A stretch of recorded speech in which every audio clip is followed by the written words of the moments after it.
Mahoro neza abakunzi ba Vyuka TV aho muherereye, turabaramukije amahoro y'Imana, tubahaye ikaze kandi muri ca kiganiro cacu bamenye, kiganiro tuyaga n'abanyempano, kiganiro tugaruka ku buzima bw'abikorera ivyabo, kugira ngo kandi duhanahane n'ivyumviro ingene twokwiteza imbere. Mu kiganiro c'uno munsi turi kumwe n'umutumire adasanzwe, abatari bake muzi, ariko kandi ari ngaha kugira ngo adusangize ivyumviro bitandukanye vyogira kinini cyane vyotereye mu gihugu cyacu c'u Burundi. Tutarandiye rero reka tumuhe ikaze, aturamutse atwidondore, tubone kubandanya ikiganiro. Murakoze. Yego, merci, murakoze kunyakira. Ku mazina nitwa Maniragaba Idriss, niyo mazina ndahawe n'abavyeyi. Hama ncankura nkunda kwitaho cyane ivy'imico n'akaranga, no kwimenya cyane, kumenya ati ndi wahe ndi mwene nde. Niyo mpamvu mu mazina abantu benshi banzi ko n'amazina ya sokuru na sokuruza Simbizi wa Semavumba. Atari bakenke katari bazi gituma witwa Simbizi wa Semavumba. Ni Simbizi wase umva jendi Maniragaba nindere wa Simbizi wa Semavumba. Neza cyane. Yego, bisokuruza. Yego. Wow, murakoze cyane, turabahaye ikaze muri studio za Vyuka TV. Murakoze cyane. Muri kino kiganiro bamenye ikiganiro gituma abantu bamenya umuntu batari bazi, bamenya ubuzima bwiwe, bamenya n'ico aterera mu iterambere ry'igihugu. Kumbura rero abantu benshi babayeho batazwi, ubwo ugasanga by'ukuri bagumije kinini ibyo turiko turakora, ibyo turiko turabona, mbese no mu iterambere turiko turashikako. Uno munsi rero tuza kuyaga hanini ku ba influencer. Yego. Iki kintu cy'aba influencer hano mu gihugu cy'u Burundi, urabona gifise ikibanza kinini gute? Gute ugifata gute? Ikintu cy'aba influencer kirafise ikibanza kinini cyane, kuko aba influencer bamyeho. Hajya umu influencer nkuko namanda bivuga kenshi, umu influencer wa mbere ni abari nyine cyubahiro mukuru w'igihugu, kuko ugomba kugira kuri influencer yiwe, kuko niwe bafise programme yose, plan y'igihugu, imbono. Nayo mpamvu burya kuva na kera iyo influencer yarakora kuva kera, kuko urazi yuko no mu kivugo cy'igihugu yari Imana umwami mu Burundi. Impamvu Imana umwami mu Burundi ni kubera Imana niyo yaturemye tugira ku ntumbero yayo, sivyo? Hama Imana kisaba ko tugira umurongozi, kivyo burya inyuma y'Imana acakurikira uburongozi bw'igihugu wa mwami. Hama hagacazarira igihugu, kubera ibyo byose tugira ni kugira igihugu gishobore kubaho, kuko urumva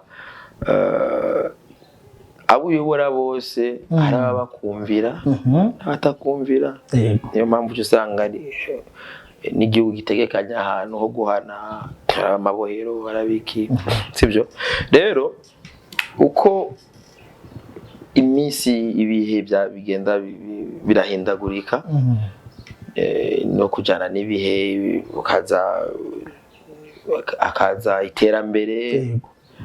hagenda haba n'utundi duce aho usanga habaye ibintu bivuka, ugasanga ibyo bintu ko hari n'usanga hava n'urugo, serugo araba umu influencer mu rugo avuga ati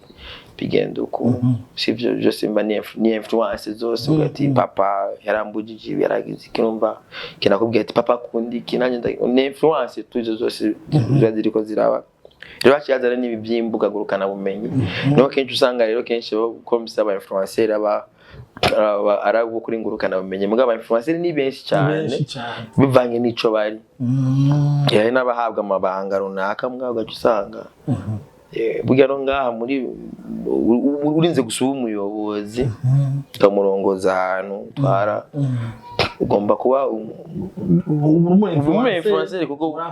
aho hantu nyine numva bose imbono yawe niyo bagomba kugira ko, mugabo nawe hari abayibigaba. Niyo mpamvu rero nka tubo dukorera ku mbuga ngurukana bumenyi biragoye kumenya abatuyoboka n'abatatuyoboka. Hari n'abari hajya kugira sinzi kurumba hari na bamwe usanga dukora akazi kamwe ugasanga yihenze akibaza yuko abamukurikirana bose ari abamuyoboka kumba harimwo n'abamuneka yego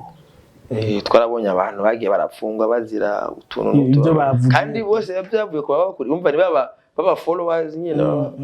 kavuga ati no urabibona so niyo mpamvu rero rimwe iyo umaze byiza no kwitahura tukimenya ukamenya ati ubu influencer bwanje ndinde ngomba kugira iki urumva aba influencer urumva ni benshi yego bisigura yuko ku bwanyu umu influencer nuwo muntu afise ico yokora kugira abandi bakore bagira ico bakoze bisunze urutonde rwiwe yego umwitwa umu influencer uje umuntu ego no umu influencer yego none tumaze iminsi tubona ku mbuga ngurukana bumenyi babyita aba influencer bamwita Simbizi wa Semavumba umu influencer nivyo umu influencer cyane umu influencer kandi novuga yuko influence wanje ntiyahereye gusa ku mbuga gusa nuko nagiye kubitahura mu nyuma ndibuka ndimi no muri etat civile barambaje atakaza ukora dagaje no mu influencer ntabitahura byari byamwate bari mu byandika artiste ko biri muri art nagiye gusanga no mu artiste ko no kuregana mu yanje je ndibuka papa rero ndekaranga mu 2010 yambaje ati nari nkiri ku ishuri akazi ati artiste apana eleve shira ku artiste kuko ibindi ko hari ibintu ndemanwa sivyo nagiye gusanga nari influence abantu benshi je muri kamere kiwanje hari abantu bahora bambwira ati wo kuba mutangura ibintu ukabicira hagati n'ibandanye bati nabicira hagati ndayibandanye kubera naba ntaronse umuntu abikora sivyo jewe ndashobora kuraba gusa ikintu nkabona ati burya muri societe iki kintu kirakenewe hari ibintu byinshi nagende influence ndibuka sinzi kwibuka abapeti bavumbura byigeze kuvuma cyane ngo kuvumbura navuga ati none ko nta kuntu abatise nibuka ibyo icyo cyumviye cyanje mwe muri 2013 gati jewe umunsi naronse media dukorana ikintu cyambere nzokora ngatera ama surprise abasanga aho bari dushira habona ubuzima bwabo kugira abantu ibyo byari influence abandi ku buryo n'abantu bose bagira ama media mu myaka yahera badugira ko ati namuvumbuye ndamumva yakugwa ko takuteguye so icyo kintu cyarafashije cyane cyaratumye abantu harabayivuka ry'ama media menshi kandi biri mu iterambere ry'igihugu ko burya igihugu burya media ni quatrième pouvoir igihugu rero kitagira media zikomeye icyo gihugu kirashobora gutegwa mu mwanya muto kubera cyahaye ibihuha uravyumva cyahaye ibihuha amakuru menshi atakuri kurimwe n'iki ubwoba bituma n'abanyagihugu baba bafise ubwoba bwinshi ariyo mpamvu ndavuga ati sishobora kwemera ndiko ndaraba umurindi w'ingene isi irikira iratera imbere nivyo kunda yuko noreka igihugu canje kagumoko navuga ati reka kino kintu ndakireme naho ataburyo mfise mugabo peut-être mu nyuma haduza abantu bafise uburyo n'ivyumviro bafatire kuvyo mbana ndeje juste n'icyumviro gusa niyo mpamvu yo ni influence mbana sivyo gusa jewe narakoze kera umuraperi sinabona nararap ingabire ndafise yo kurapa sino birahari ndayifise n'umuraperi kandi umuraperi mwiza muga nabona ati iki kirabutse ashinja muri studio niko nabanda n'ubu hari gihe ndibuka n'igihe Fiza sora ngangari gasora Fiza sora ngangari yayisohoye yari challenge atanze ku baraperi bose mbona bose bace bajyama ndamuja muri studio nisohoye indirimbo yitwa Kona gusa yagiye gusohoka umwanya wa challenge warenganye cyavuga ati ni juste mbonye ba influence iyo mbonye ikintu batagikoze cyafuma nigira ngaca ndagikora kandi maze gusora Kona n'abaraperi benshi baje muri studio benshi cyane ikiryoshye bace bantaginga no ma verse yabo n'abasatu bibarimo baraja muri studio bati Simbizi bose bamenga kuririmba Simbizi ni ya influence rero influence yanyu iratuma abantu bashobora kurema imigambi bashobora no kubona ivyiyumviro batariko barabona ivyo bariko barasuzugura bikaja habona yego ikibazo ciye nibaza gikomeye cyane uno mwuga tuwita umwuga tuwita impano ni giki ni igiki wubakiye ikintu ubakiye ko hanini kuko ucumenga naje no munsi norema page Facebook nkatangura kuzanda canke YouTube channel nkatangura kuzanda shirako bijya ushirako ucumenga nanje hazogira igihembe mu influencer byukuri byubakiye kuki hanini byubakira ku muhamagaro hari kugira umuhamagaro ni kimwe no kwemera kwigishwa kira kabiri kwemera kwigishwa kugira umenye ati amalimite yawe je namashimira ari umwubahwa yitwa ambassadeur Albert Nasasagare twamenyanye mu 2018 yari yamaze imyaka 15 ari chef protocole wa Petero Nkurunziza umwanya twamaranye twagenda turabagenzi narashoboye kumenya byinshi ko yamayigisha cyane abajene kugira bamenye agaciro kingabira Imana iremana umuntu ko burya Imana mukure mu muntu murema ari azari gusa rituna umwana avuka ari atakimwe afise mugabo kujya banavuga yuko ni ninyoni zo mu kirere zigabura zitabiba zitarima hajya buri muntu wese avukana ikimubeshaho ikigwe nuko kimenye je umwe twarajyana ariko aragenda kukwigisha abajene niki naramwigira hari jambo yigeze kuvuga niyo yakera iminguvu cyane haramaze bamwe Petero Nkurunziza yatwigisha iki aho muri 2018 yo kundi igihugu muri zanyigisho baratanga haca habaho rero ni jambo Jofete na mu cameraman wi yarakunda ko tujane na mu kamera rutuntu mugabo je bugende ndi kwanda filma ndi mu ruba ndi biya ya materie bazabagira waburi kurumviza mba ndi kwanda profetizo nyigisho ndi kwanda zikapta yarigeze kuvuga ijambo ryo gufata passion kimukunda ukagihindura ati ekagira abajene ati gufata passion ukayihindura source de revenu gufata ikintu kijukunda ukundiki gacu gihindura isoko y'uburyo y'amahera kuko ikintu ukunda ntuhomba uri kurakora ikintu ukunda n'ubundi uragikunda wagomba kugikora mugaro biraryoshe rero y'ikintu ukunda kibyaze byunguka sivyo jewe niyo ngingo ngene nafashe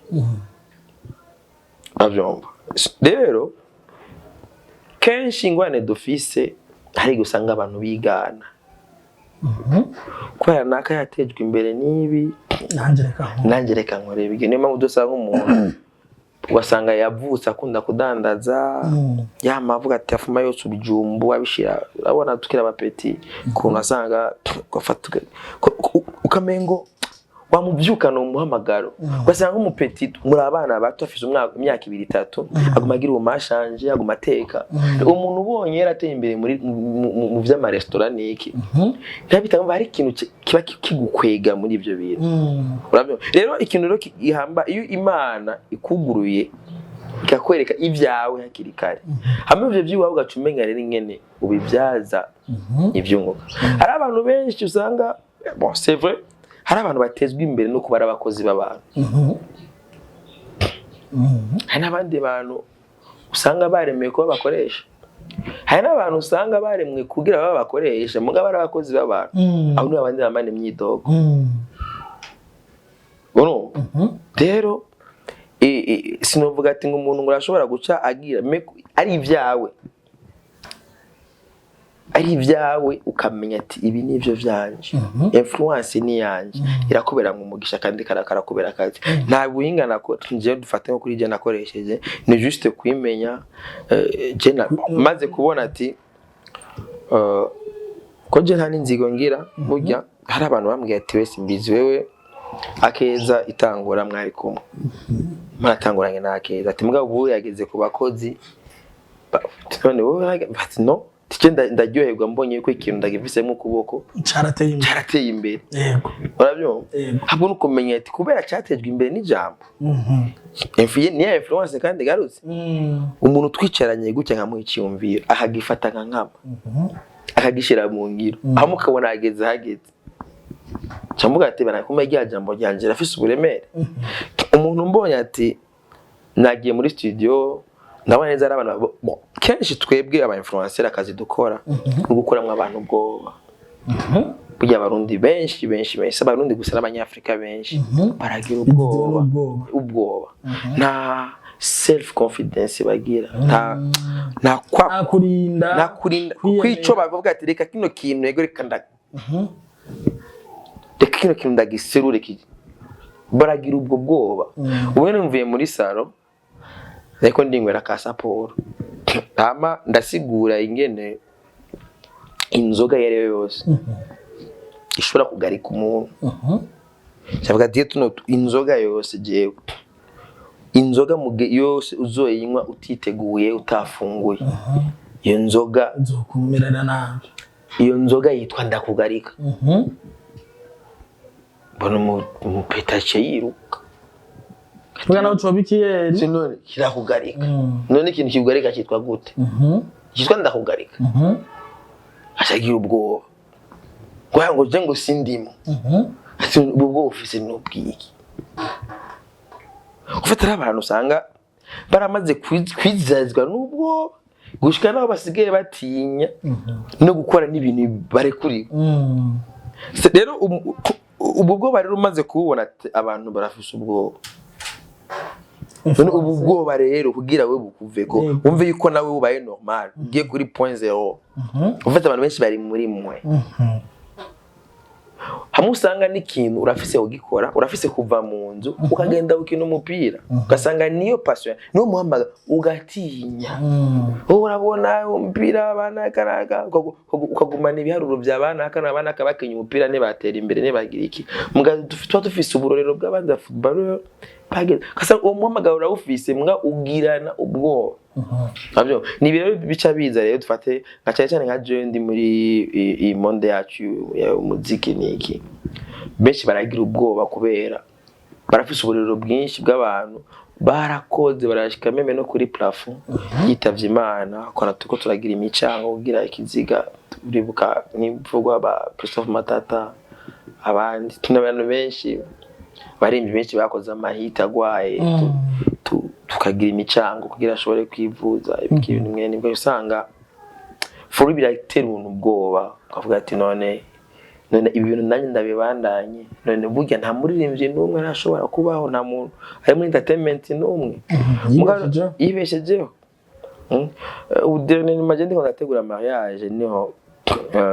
ndiko ndarondera ivyuma nkoreye nagiye nk'ahantu nko muri maison bafise haga muri Agora RPS ko nibo banzaniye aga stage nakoresheje ndaraba imitahe bashize muri entertainment ngene ngana ama miliyaridi ama bafle speaker c'est pour les artistes ajya ma stage ya ma platform bagara ko ne abaririmbye ajya ma screen bashira ko ne abaririmbye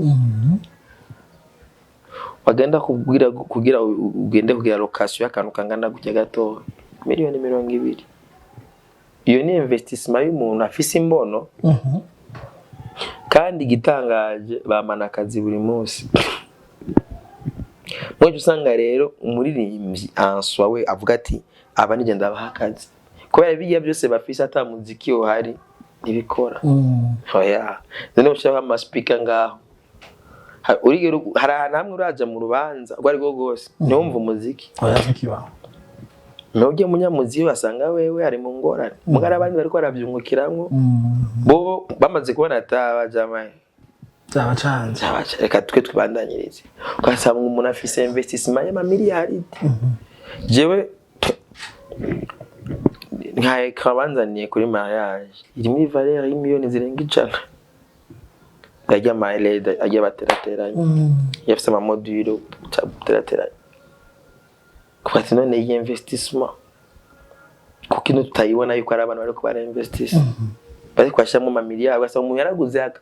hari umuvye afise actros yaguze akazi kayo kudeplasa gusa ivyuma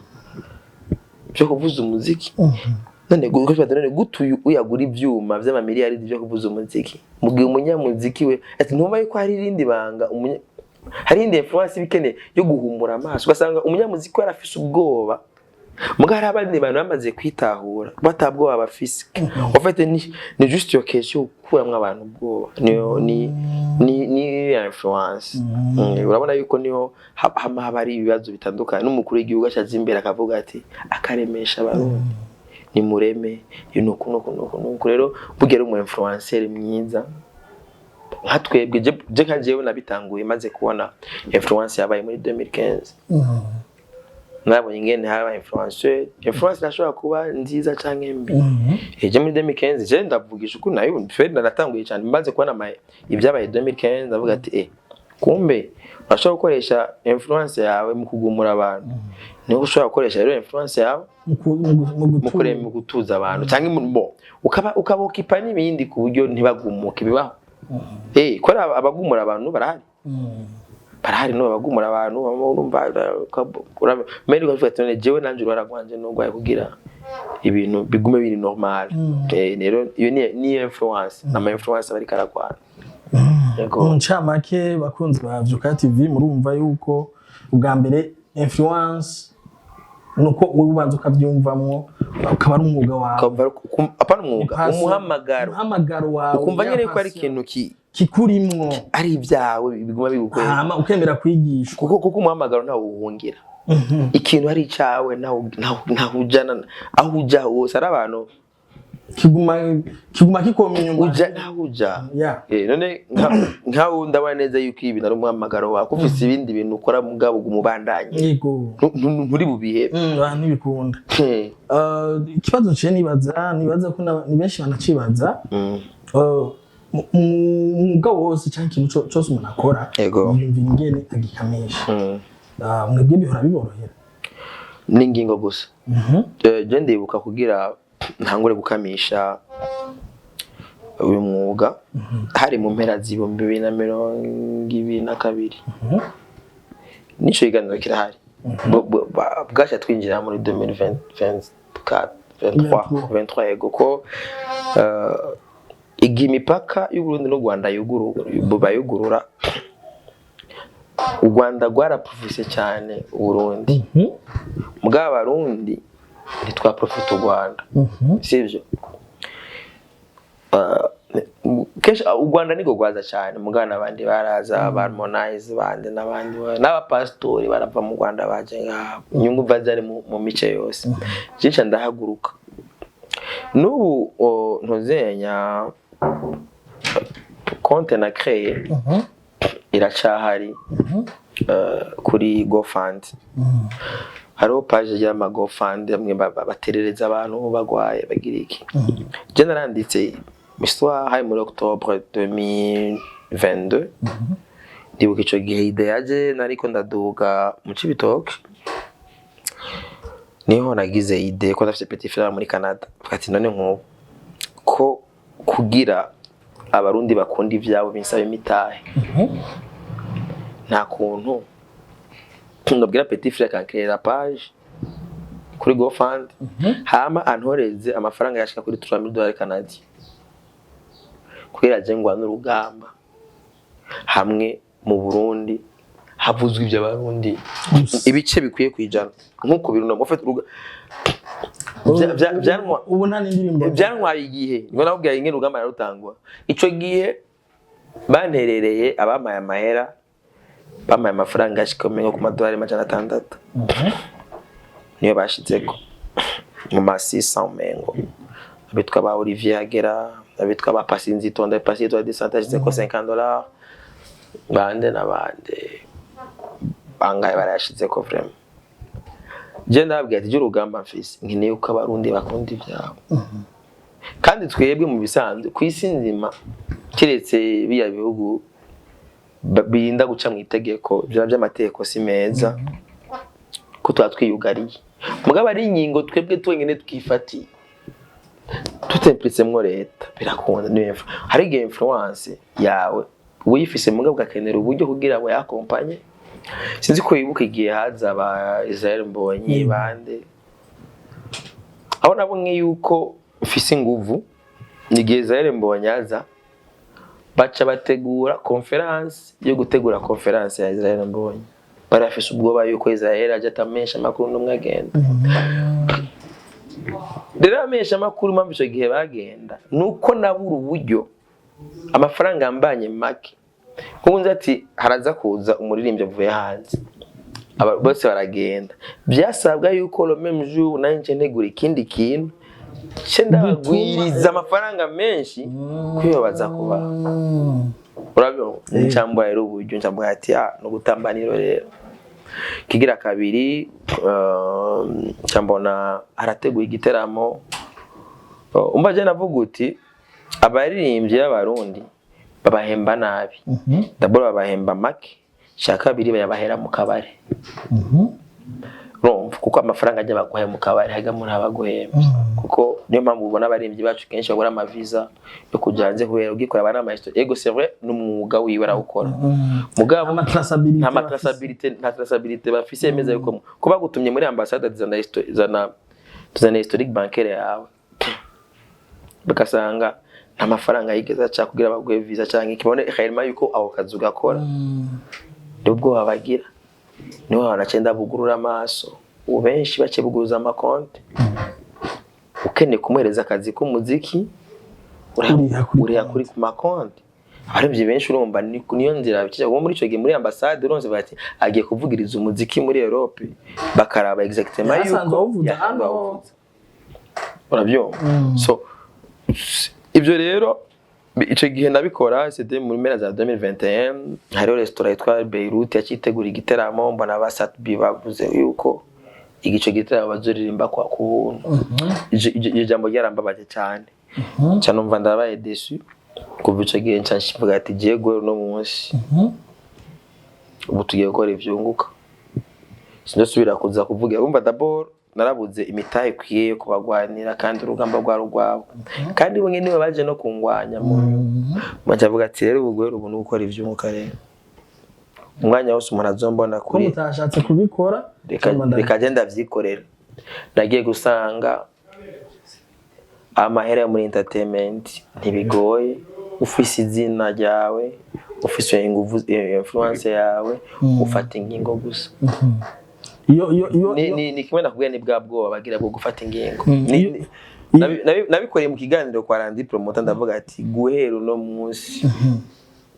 iyo uvuze ibyunguka atavyunguka ntaka iyo uvuze ibyunguka uvuze iki ivyunguka mvuze ivyunguka ivyunguka birashobora kuba n'ivyumviro sivyo ivyunguka n'uburyo bwo kubaho kuko birababaje kuno munsi akazi dukora kataritwa umwuga sivyo ubuzi twacu dukora ababutangira amakori so bari bakwiye kuyatanga abatanga amakori nabona kubwiye bagize ama investment ama miliyaridi muno munsi biraryoshe umva burashitwe ubugenegene cyane kano kazi nkora abantu bakita comedy je genre ejo naragiye kuraba umushinga naye mvuga ijambo kuri mariage Maître Muvayo ijambo rimwe yambaye bibaze mu byo tumaranye imyaka irenga 5 muzinanye turi kumara umuvyeyi wanje naye mvuga ijambo yego n'urubanza narukoreye mu kibanza ciwe yego sinzi kumaze kubateramira yego ndahanze abonye ngene jardin yiwe na yahinduwe ati we yarashitse we yaratanga aravuga ati none hani hamwe inzi mu nyuma yaciye ambaye ati none we mu bisanzwe ukora iki wenyene ntaratahura ivyo ukora wenyene avuga ati none we je ndakeneye kumenya ukora iki cyo kibazo kimwe yambaye kuko iyaba ivyo nkora bizwi icyo kibazo yari kukibaza uri umuganga uri umupolisi wenyene yaricaye hajya akaravuga ijambo aravuga ati none ahantu ni hamwe wanje kweri ngaha araba imitahe yahakoze we kubwa uvuga nti influence mfise niyo yatumye ivyo biba niyo yatumye ivyo biba ni kimwe mu musaruro urumva w'umwuga wawe. ibyo nakoze byakozwe n'akazi nkora mugabo akazi nkora nikabaho Noma muri leta civile badusbo nka jewe ubu ndabishima ko utazi biko na obere twiruka fresh bizoza kumenyekana hiyo wari kamishije mugabo nahone inari kamishirije ko bigenda nzi ko mu wa mbere atanguje ndibaza n'umuntu wa mbere atanguje banke nta obere biruka iyo kandi obere n'ubu nyene ndabivugiye nga ntiyoza kuko nanje ntavyo nzi byo nkora ni munyereke statut professionnel nta statut professionnel mfise nta teko na rimwe ringenga nta rimwe rihari kandi rero none wumva byo gumuko nta nibishikuga takaza ukabura ingene uhagararira novuga gute uburenganzira bwawe nta ngorane uburenganzira bwanje nishimikiza ku mateka bahari kwera nisunze ibwirizwa shingiro ryonyine bwizwe ko harimo ingingo zinkingira zivuga yuko kunegeza gukingirwa ufite uburenganzira bwo gushikiza icyumviro cyo bimizwa shingiro ivyo bindi rero uno musi nabyo tworekrama kuko nabo vyega ntibarabitahura neza nizanyigisho rero zikenewe busi no kwihutira ngo urumva ngo amategeko oya bado tuba twihuse kugira amategeko ashimwe meme na amategeko yose yabayeho ariko habaye ikintu no mwibarabara imiduga ya mbere yagenda atakodora ruti hari urabyumva plus uhawe amasanganya ni ikintu acavuga ati ni priorite ni iki ni ibintu urumva ubundi sinozanga ngo ndoga abantu ngo bazana ngo amategeko okay raba nka droit d'auteur hari kuva 2005 ifajika baririmbye barihuse kandi bigace bitwara uburyo bwinshi leta kugira itegeko irishinge bisaba uburyo bwinshi mwazangana amakomisiyo ibike amafaranga aribwa n'abato yariye ayo makomisiyo ni yaca yagiye amafaranga yo gutegura none nkunozanga ngo bashinge itegeko rya influencer ugasanga umuntu ibyo bintu bibecezwe yaracaro umwe canke ne babiri batanu kuko hari n'abantu kera ndibuka muri hari umuntu nigeze ko nafise baje yo influencer bwo muri Brarudi ya urumva mu bisanzwe uyu mwuga wa influencer abatari bake ntawo bari bazi abatari bake ntiba hano mu Burundi cyane cyane urageje kubiraba naco kibazo nariko ndibaza ninde akwiye kugira icyo akoze kugira ngo no mwuga rero umenyekane umuntu akwiye kugira icyo akoze d'abord ni twebwe nyene nivyo mwavuze yuko utamenyekanye hariho uburyo mu bikamishamwo nivyo nta obere nta kimuga ubu wimuka byukuri uburyo ntimwosanga muronka umusaruro muto mu bisanzwe mumenyekana rero muronka umusaruro mwinshi mu bisanzwe ubu no munsi twebwe uyu n'umwuga usaba imitahe myinshi tudafise urabyumva kandi n'umwuga ntibaza yuko vyokora yuko urongera mu ideni hari ubundi arindi myuga ushaka kuvuga ati ndaje muri banke naho no baranze ndaza kuronka ingurane kwasanga biragoye kuko umu influencer anso hari sacrifice z'ubuzima gomba ari ubuzima kuko twebwe ingene duhembwa babanza kwanza kuraba ati umuntu abayeho gute meze gute se bya vrai aya mafaranga asabye arabikwiriye ubona ko igikorwa kinini bakaguhemba nabi kubera ingene bagukrashije bagufasha yego usanga rero kandi urumva burya aba artiste biraguye kubashingira ibiciro kuko sico kimwe n'inzoga canke ibiki ushaka kumenya ati ko twe dukoresha ibikorwa n'imbabwenge ni inspiration ngira inspiration nayo nta gaciro igira rero ntibona ronka n'icyo igura ntibikunda umva ni propriété intellectuelle igoye kumenya uti igugwa yabigenda ari ibintu bironka agaciro bivanye no muri société ingene na nuvuga ntuzenya n'amateka ubuninge hari ibintu byinshi baraba ko ari nk'umuntu avuga ati byemfise nka entreprise par exemple nakanda muhaye isoko birashaka ku affecta entreprise yanyu yasanga entreprise yanyu irahombye bibaho hari umuntu azavuga ati baranaka dukoranye akabatera nakakorana nakati entreprise yiwe irashobora ikaduga urumva hariho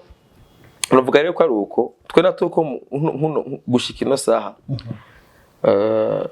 usanga turiko turakora n'abaririmbyi usanga umuririmbyi avuze ati bana bro ndiko ndategwa ibitero biriko biranje ko ku marezo sociaux ubona we kusanzwe mu influencer je sindi bwivugire ubona wumvugira ubona ukora ibiganiro ubeshuzi no nkuru urayibona usanga ari ibintu mwe nivyo usanga rero mu bisanzwe ibintu bya mbere byo tumye tubabona ama entreprise akomeye duhereze ibiranga ni naco kazo nariko ndiyumvira ibyo navyo rero entreprise niya muranzi ngene zikora uruhara novuga ikibanza babaho no munsi nico mubereye ho hari ubundi buryo bwo bikoramwe kugira ngo ego ugukorana hagati yanyu bo hari ama entreprise amwamwe cyane murane karavuku usanga aza bitabura kore yavukanye ni mwana abandi ma entreprise usanga agikora ibyo nakubwiye bya kamwana no mama nagwa example ko je nigeze ko umuntu afise base mu influencer mu Amstel mwe n'ibyo karonda influence agira ukayibura bavyumva mungane buke tebyo niyo mpamvu hari ingingo zimwe tugira tuzifata cyane zo muri societe ugira tubakarorero peut-être ejo hirya y'ejo hari abazo dutahura uravyumva ibintu bikagenda neza kuko gushika ino saha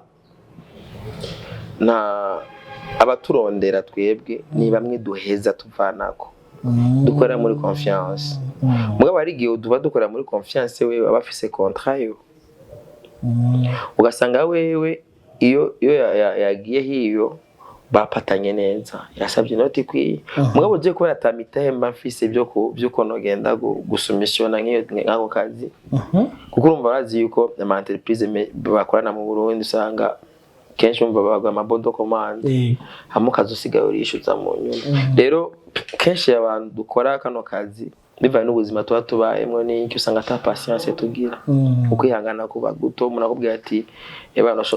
amafaranga systeme tuvane amafaranga azoboneka nyuma y'amezi 6 usanga bigoye ntavyo wumva kandi ari gihe usanga rero nawe bagwaye akazi bisaba yuko uhemba nabandi ugasanga nk'akazi bawukeneye no guhemererwa cyane nka jewe ndagira ikintu cyitwa rezo ndacubakira ko cyane sinigira nikorana ukora urumwe oya sishobora gukorana ndumwe kuko jewe buje ikintu cya mbere kinyubaka n'abantu zenga nama platform yanyu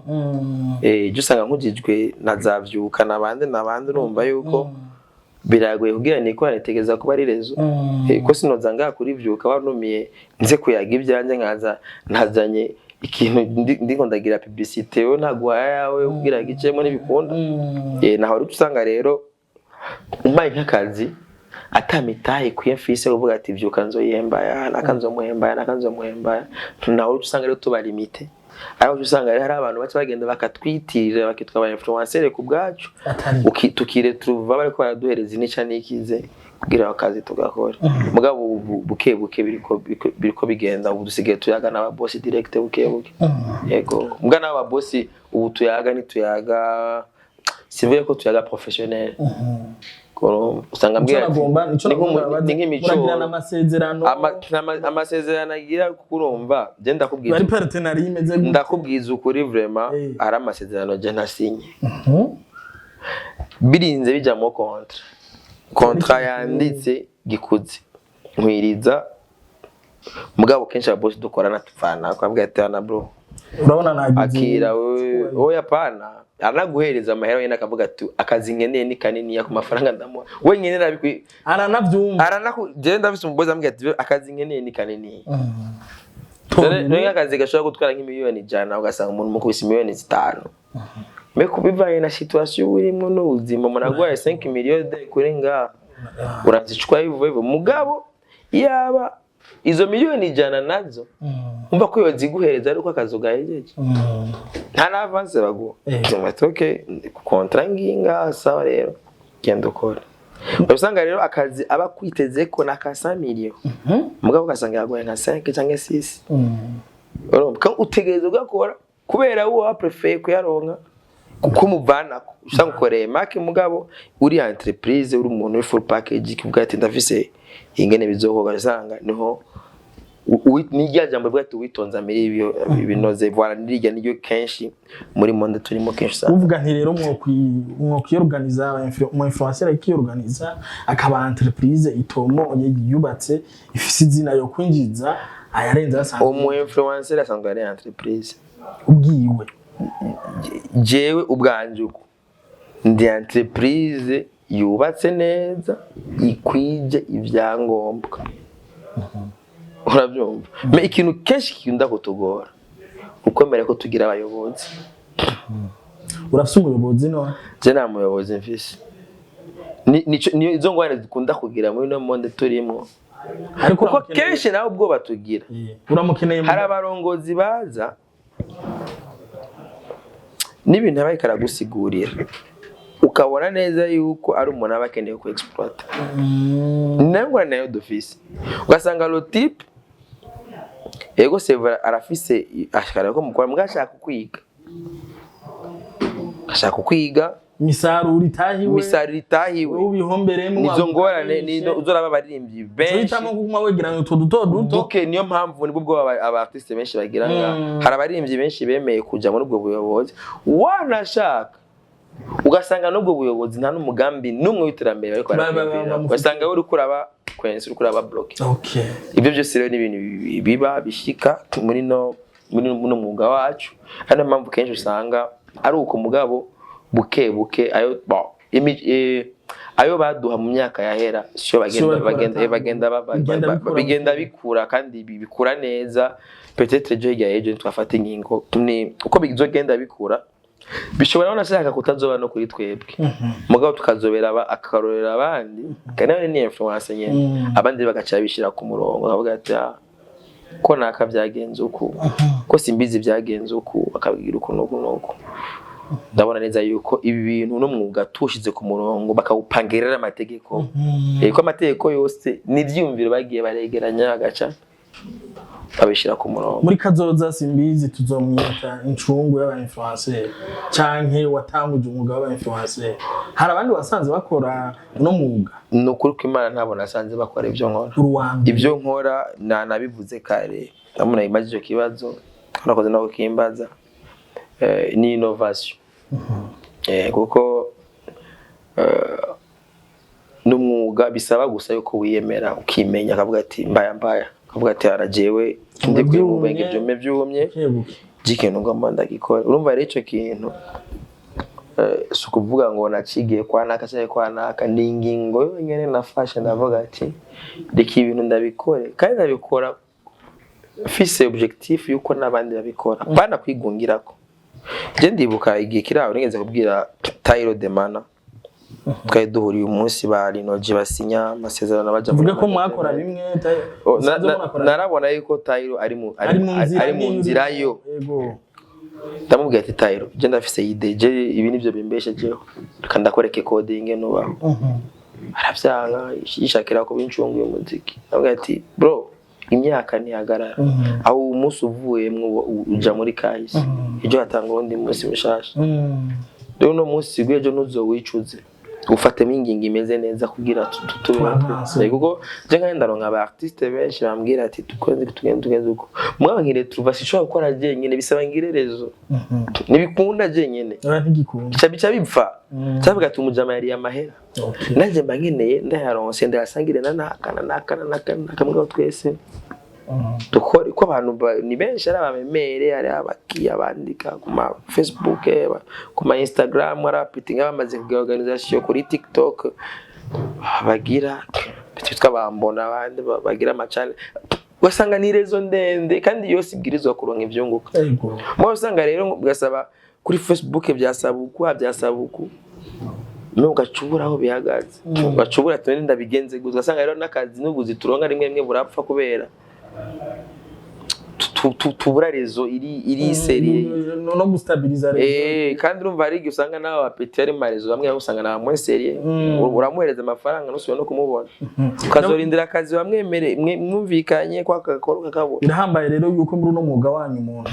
yubahiriza amasezerano aba yavuganye na cyane yego bakunzi ba Vyuka TV bakunzi b'ikiganiro bamenye murumva muranatahuye cyane umu influencer iyo tuvuze umu influencer ninde ama entreprise mwumvise uruhara rw'aba influencer mu bikorwa musanzwe mukora sagasishwa muri mu kibano twabibonye hari umuntu usanga avuga ikintu akivuze rimwe gishobora kumva abantu benshi n'undi nubwo yo kibwira abantu benshi atana bakenya bacumva rero aba ba influencer ni hamwe nyine abarundi twirengagiza murumvise yuko by'ukuri hari abantu babikenewe mu kibano ko barindisha abandi ko banatahuza abandi byo abandi batashobora kubatahuza umwe muri bo rero muramumvise ari nawe twari kumwe no munsi Simbizi wa Semavumba ariko kandi ushaka kumwitwe Papa Mwamikazi kwereka Mwamikazi ni akabazo kihuse Mwamikazi nyine yashatse ko ndamwita Queen ucuhinduriramwe Mwamikazi yitwa Mugisha Kaze Mwamikazi yego nta zina ry'igifaransa oya ntazi cyo bisigura ega n'umwamikazi n'umukwini niba batrete cyo kimwe kubera umukwini n'umwongereza barafise ukuntu barafise ingene bateguye bafata neza uwo mwami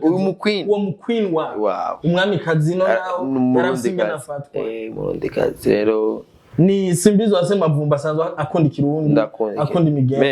y'Ikirundi na invitation yanje yanditse mu Kirundi urubanza murakoze cyane gusa nase kuyishira kuri public ni benshi batigeze banamenya na mariage yawe babonye bibaye mugabo umaze kuyibona wacuze cyewe vraiment je nanabibonye wanashima mwana hejeje musa naba bukeye yego naho nabona amafoto mugumengo kuri baze kugira ingwane kuri bata umengano barabimenye Haga naho nafatiriwe uko ntabikumenyesheje kare mugabo nababwiye mapema sana mfise mariage mu gatandatu habo gusa ni mwavyanditse ndazi ko mufatirwa na byinshi hagiye muca mu byandika gusa tariki zinizi yego byari kugenda rero cyane murakoze bakozi ba Vyuka TV turi ku musozo w'ikiganiro cuno munsi dushimire cyane Simbizi wa Semavumba yaduhaye kano kanya ariko kandi intumbero yacu no munsi kwa kugira ngo mumenye ibikorwa novuga ano ma innovation ari mu gihugu cyacu cy'u Burundi kuko à un certain moment umenga mu Burundi nta bajene bariko barinova ariko biraboneka ko by'ukuri hari abajene ariko barazana imigambi mishasha kandi yo hamwe yotegurwa neza ugwaruka rutoshoma iyo migambi ihari tumushimire cyane twongera tunashimira badufashije kugira kino kiganiro gikunde kuri mikro yari jewe byo kusenge Jean Petit mu bandaye mudukurikirana tufite ibiganiro byinshi byiza biri imbere ariko kandi twongere tumuhe akajambo ka nyuma kugira cyo dusozera ikiganiro ego akajambo ka nyuma mbona uko aroje kwivuga ikintu cy'ama innovation hari ukuntu umengo twaremanywe ishari n'inzigo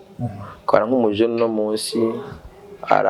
arubatse entreprise yiwe atamye kuronka agasuccess na gatoya abo muteye intege kamwe baciye bagerageza kumushira hasi mu mpimba gutera udushinge kugira ngo umuntu asubire ndibaza ko uwo muco ni juste ko twureka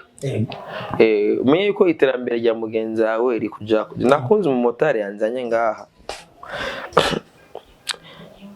namubwiye ati kweri aha naha kweri ninde gufata imoto cyangwa ati ko bimeze ati n'ubundi niko duhanahana ati je niyo service yiwanje ati kandi nanje ayo nciye ngaha ndafise handi yananza kuyatanga uravuga bro bisigura yuko ntegerezwa nanje nze kuronka ijo ntwara handi twese dushikiye urumva ni yarezo rero wowe uteye imbere ndashikirwa sivyo pana guca ngo arabugira usubire hasi hajya wageze niyo yuko wahajya uhageze ni bon habwo bice nanje ubonye umugenzi wawe yageze hagera naho nibiguhe inguvu zo kugera bambuje umuntu yanyegera akambwira tuye ko dukoresha ubirubeho yeah je nakandi kazi vise karenge entertainment nta biro nondamwe kandi hano umuntu nsega naretahuye ibyo nkora nkabikora neza nta kindi ntama je n'umuntu wese avuga ati ndafise umuhamagaro numva neze yuko no kora nkabijye ukora uraza nkaguhibanga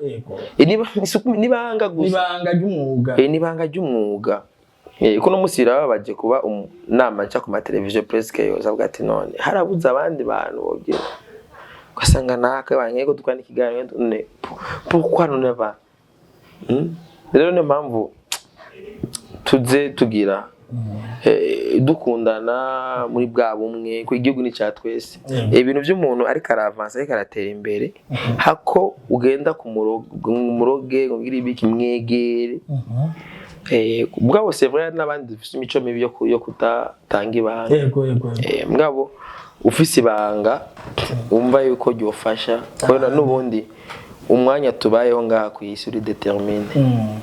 uvyigumizemwo uzogenda ugiye nawe utabisigiye abandi byamariye biraryoshe kugenda twebwe cyo naho nzogenda tacho nsize ku isi gifatika ijambo nsize ryonyene rirashobora gufasha abantu yuko na Yesu n'amazu yazize ijambo kandi ijambo ryazi ko ryubaka abantu benshi rero bugi ijambo niyo rirema umuntu ateye imbere muhezagire kandi ujya muhezagire umuhaye dore turubugaruka ko wenyine aho bakanovuga yuko ntwagenda nashikirije Simbizo Semavumba ati dukundane umuntu aduze agatera imbere mushigikire muhezagire tureke inzigo twitaneho tubaze dusiguze hama babizi namwe nimutange ubwo bumenyi kuko impera n'imiruka muzova hano ku isi mutabutanze buzoba bwamaziki naha dusozereye ikiganiro cuno munsi twongera dushimira mwese mwadukurikiranye tubibutse gufyonda kuri abone kuri sabone kugira ngo muzokwame mukurikirana ibiganiro byacu biryoshe murakoze cyane.